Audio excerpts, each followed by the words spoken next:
昨昏尾暗了后，对流的云系发展了真旺。北部宜兰还阁有花莲的山区是落大水雨。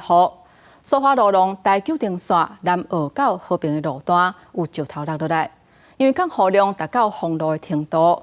公路总局昨昏暗时8点半开始，台九丁线母塔到汉本的路段有做交通管制。受到大水雨的影响，苏花路龙台九丁线南澳到和平的路段有石头落落来。